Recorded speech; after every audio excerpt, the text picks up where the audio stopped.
Amigos de Ecuador y el mundo hispano, a nombre de CPI Latinoamérica les doy la bienvenida a esta primera entrega de varias que realizaremos. Vamos a analizar los fenómenos políticos que se van a dar en la región. Pero en esta ocasión nos acompaña Osvaldo Moreno, analista y consultor político de amplia trayectoria en la región. Con él vamos a analizar los posibles escenarios que podrían darse este domingo 19 de febrero con las elecciones aquí en el Ecuador. Bueno, vamos a iniciar con la entrevista, Osvaldo. ¿Qué ha pasado en estos meses de pre-campaña y campaña en Ecuador? Un gran saludo a todas las personas que nos escuchan y nos miran en cualquier lugar del mundo gracias a la tecnología. Bueno, el Ecuador acaba de concluir una etapa bastante curiosa de su era republicana, donde finaliza este tiempo de Rafael Correa, un personaje que irrumpe en un país desgastado, un país con instituciones destruidas, un país que llegaba de pasar una de sus peores crisis económicas e institucionales de 1999, un país que no se asentaba del todo en el siglo XXI, donde irrumpe este personaje. Un personaje que desde mi punto de vista genera algunas dudas.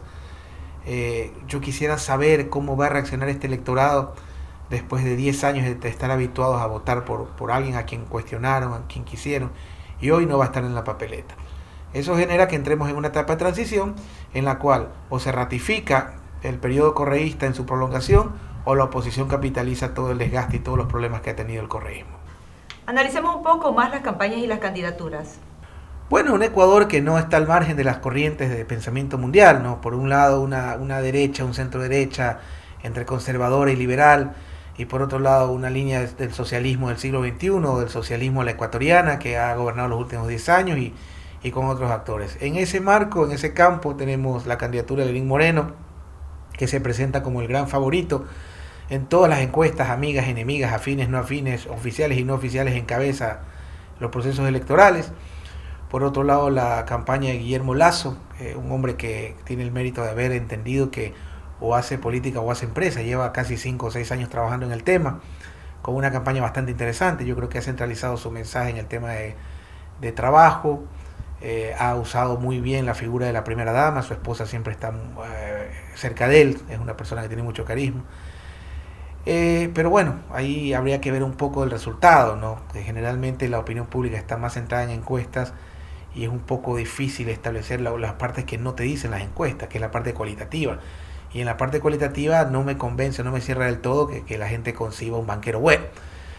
En otro campo tiene usted a Cynthia Viteri, la doctora Cynthia Viteri, que si aplicáramos la teoría de las tendencias debería quedar en segundo puesto.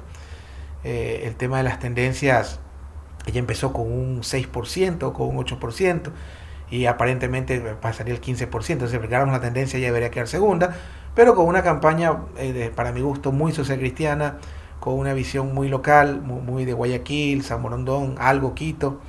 No ha habido una nacionalización de la estrategia, no ha habido alternativa a las vocerías, no hay un ala izquierda, digamos, dentro de ese partido, que creo que es lo que Lasso hizo con Compromiso Ecuador. Un Paco Moncayo que se presenta como un candidato sumamente interesante, para mi gusto, con un relato extraordinario, habiendo sido el único héroe de guerra vencedor de toda la historia bélica del Ecuador, porque el triunfo de Tarqui de parte de Sucre fue para la Gran Colombia. Sin embargo, no se ha capitalizado esa campaña, pero habría que ver qué podría generar Moncayo desde el interior del país y el mismo Quito, porque fue alcalde de Quito. Un Dalo Bucarán y un Iván Espinel que representan la nueva generación de políticos.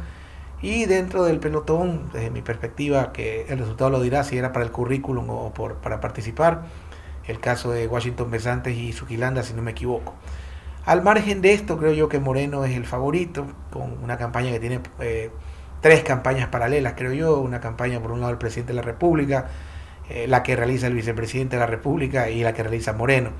Me da la impresión de que dentro del oficialismo se han centrado más en redimir a Glass, que es el vicepresidente, que empoderar a Lenín Moreno como presidenciable o como líder o como candidato, ¿no? Hay que tomar en cuenta que uno de los errores que creo que han cometido todas las campañas, excepto por ahí un par, o de los binomios, es la elección de sus vicepresidenciables, ¿no? Jorge Glass, al margen de las acusaciones, porque no soy fiscal para acusar y no me consta, pero Jorge Glass es el blanco de todas las acusaciones de parte de la oposición. En el caso de Guillermo Lasso, escogió a un binomio como Andrés Páez, una persona que, si bien es cierto es un político de trayectoria, su oferta central de campaña es la cabeza del presidente, y una Cynthia Viteri, bueno, que ha tratado de despojar un poco de la bandera de los impuestos, de la libertad, a la candidatura de Creo. Me parece que hay una disputa en ese sentido ahí. Y por otro lado un Moncayo que no suena mucho, pero que sin embargo por ser un símbolo de guerra podría estar manifestándose positivamente. Y una campaña de redes extraordinaria que creo que ha sido la campaña de Alo Bucarán. ¿Qué podría suceder este domingo? Uy, Maffer, usted me mete en problemas.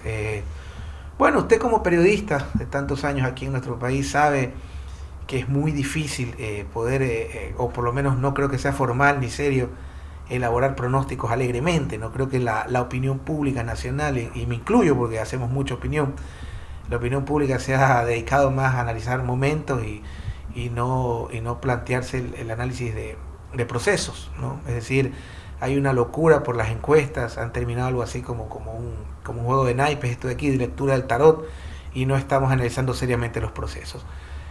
Si a mí me pregunta, como usted lo está haciendo, yo creo que hay fuertes posibilidades de que Lenín Moreno Garcés quede presidente de la República en primera vuelta. Pero a diferencia de otros procesos, no lo puedo decir o no lo quiero decir con la misma contundencia o categóricamente como lo haría en otro momento. Me parece que hay dos, si hablamos en términos futboleros, cuando se unifica en calendario simultáneo el campeonato ecuatoriano de fútbol, que se juega al mismo tiempo dos partidos, me parece que hay dos tandas de penales, ¿no? Hablando en términos futboleros. Por un lado, Moreno jugándose que no haya segunda vuelta, y por otro lado, me parece que Guillermo Lasso y la doctora Cintia Viteri, por la disputa que existe electoralmente, está en una contienda muy cerrada, ¿no? Por un caso muy particular, la oposición, al menos Guillermo Lasso, no tiene un bastión. Si bien es cierto, ha nacionalizado su mensaje y su estrategia, no hay un bastión, no hay una, bueno, tal vez Loja, pero no tiene un bastión contundente, o al menos eso lo debe mostrar el día domingo las elecciones. Y Cintia Viteri, como le comentaba en la pregunta anterior, me parece que no logró nacionalizar su estrategia o su mensaje con vocerías alternativas, etc. Entonces, en ese marco, yo creo que es posible que no haya segunda vuelta, y suponiendo que no haya segunda vuelta, la disputa está bastante cerrada. ¿Y qué se viene en el Ecuador? Bueno, siempre como ecuatorianos esperamos que se venga lo mejor, ¿no? El que el pueblo elija este domingo, si no es en primera vuelta, y cuando sea electo en segunda vuelta, tenga los mejores resultados en su gestión. Pero hay algo bastante interesante. La configuración de la Asamblea Nacional no va a ser igual que en elecciones anteriores. Uno de los factores que blindó al presidente de la República, al actual presidente Rafael Correa, este personaje bastante interesante que tocará, el otro día el mismo Lenín Moreno escuchaba que lo tildaba de loco, su amigo loco, medio loco. Me parece que es un personaje que uno de los aspectos que lo blindó fue haber contado con una asamblea, con una mayoría aplastante, más de 100 asambleístas en un parlamento, en un órgano legislativo de 130 y pico de legisladores. Entonces, al no haber esta mayoría absoluta, el que venga, llámese Guillermo, llámese Dalo, llámese Paco, llámese Cintia, llámese Lenín, no tendrá una mayoría contundente en la Asamblea Nacional. Eso, en el caso de Moreno, podría generar dos factores. Primero, al no tener una mayoría legislativa, esto lo que puede ocasionar es que tenga que negociar, obviamente, y hablo en el buen sentido de la palabra, tendrá que sentarse a hablar con los bloques legislativos. Entonces, la una vía, de acuerdo a lo que la Constitución dice, si tuviera problemas con el legislativo, sería la muerte cruzada.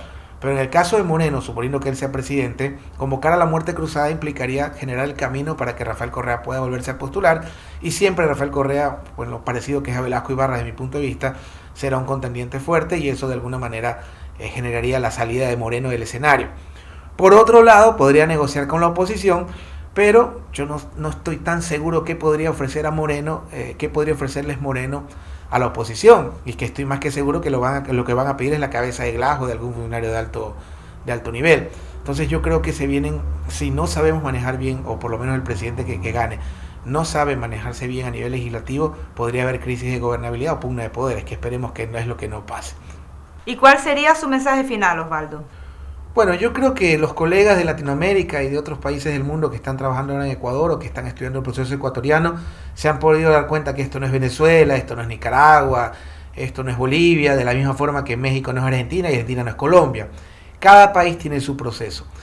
Mis conclusiones son que la oposición marcó la agenda durante toda la campaña. Eso, si aplicáramos en materia de campañas electorales, debería denominar o debería llevarnos a un triunfo de la oposición. Sin embargo, no ha tenido un liderazgo que se consolide, o por lo menos no hay un Álvaro Uribe de derecha, digamos aquí, no un Rafael Correa de derecha. La oposición finalmente no consolidó un liderazgo sólido, pero sin embargo puso los temas en la agenda, ¿no?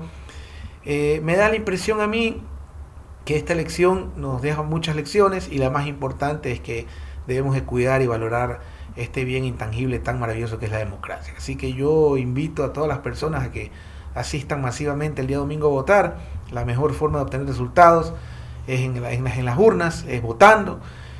Hasta hoy día sabemos quiénes van a ganar en Twitter las elecciones, quiénes van a ganar las encuestas, quiénes van a ganar los exit poll, pero el día domingo, cuando el organismo formal, cuando el organismo competente declare los ganadores, sabremos el verdadero resultado. Así que muchísimas gracias y un saludo a todas las personas que nos escuchan. Gracias por habernos acompañado y los invitamos a que interactúen con nosotros a través de nuestras redes sociales por @CPI-consultores, en el canal de YouTube por CPI Ecuador y también en el Facebook por Consultores Políticos Independientes. Muchísimas gracias.